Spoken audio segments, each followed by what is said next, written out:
Shalom, perkenalkan nama saya Febrianti Martini Atalau. Saya dari program studi kimia Fakultas MIPA Universitas Tribuana Kalabahi. Di sini saya akan memperkenalkan alat-alat lab kimia beserta fungsinya. Yang pertama, kawat sikat tabung reaksi. Kawat sikat tabung reaksi merupakan peralatan yang digunakan untuk membersihkan tabung reaksi setelah digunakan. Yang kedua, pembakar spiritus. Lampu spiritus digunakan untuk memanaskan larutan. Yang ketiga, corong penyaring. Corong penyaring adalah sebuah alat laboratorium yang berfungsi untuk melakukan penyaringan dalam senyawa pelarut. Yang keempat, botol cuci. Botol cuci berfungsi untuk membersihkan alat-alat laboratorium yang berukuran kecil. Was botol.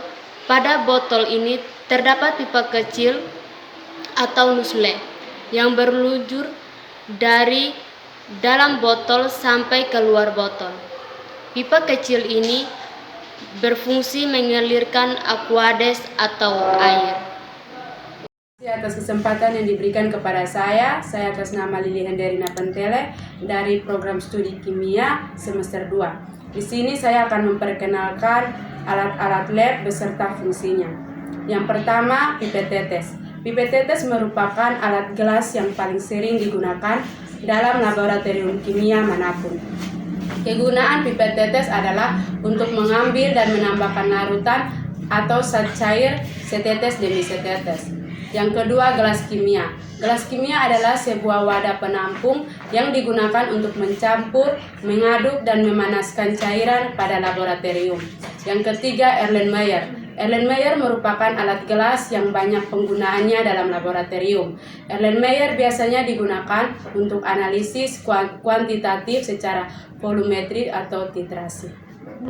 Nama saya Aibli Saleh Kaman, saya dari program studi kimia semester 2. Di sini saya akan memperkenalkan alat lab dan fungsinya. Yang pertama, neraca analitis atau yang sering disebut timbangan analitik merupakan sebuah zat laboratorium yang digunakan untuk mengukur massa suatu saat, baik saat berbentuk padat maupun cair. Yang kedua, lampu takar ukuran 250 ml dengan penutupan polietilen merupakan peralatan gelas yang banyak digunakan dalam laboratorium kimia analisis. Lampu takar digunakan untuk keperluan pengecaran larutan sampel-sampel dengan volume tertentu sebagaimana tertera dalam badan lampu takar. Sekian dan terima kasih. Terima kasih atas kesempatan yang diberikan kepada saya. Perkenalkan, nama saya Betty Atadena. Saya dari program studi kimia semester 2. Di sini saya akan memperkenalkan lambang-lambang yang ada di laboratorium kimia. Yang pertama, oksidasi atau mudah teroksidasi.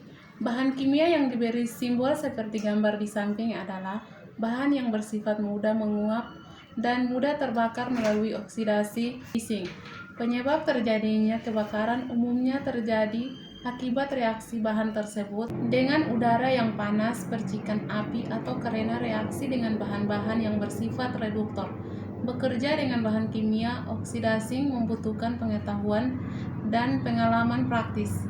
Jika tidak, risiko kebakaran akan sangat mungkin terjadi. Adapun beberapa contoh bahan kimia dengan sifat ini misalnya hidrogen peroksida dan kalium perklorat. Bila suatu saat Anda bekerja dengan kedua bahan tersebut, hindarilah panas reduktor serta bahan-bahan mudah terbakar lainnya. Frase R untuk bahan pengoksidasi R7, R8, dan R9. Yang kedua, flammable atau mudah terbakar. Simbol bahan bagi menjadi dua jenis, yaitu extremable atau flammable. Bahan dengan label extremable flammable memiliki titik nyala pada suhu 0 derajat Celcius dan titik didih pada suhu 35 derajat Celcius.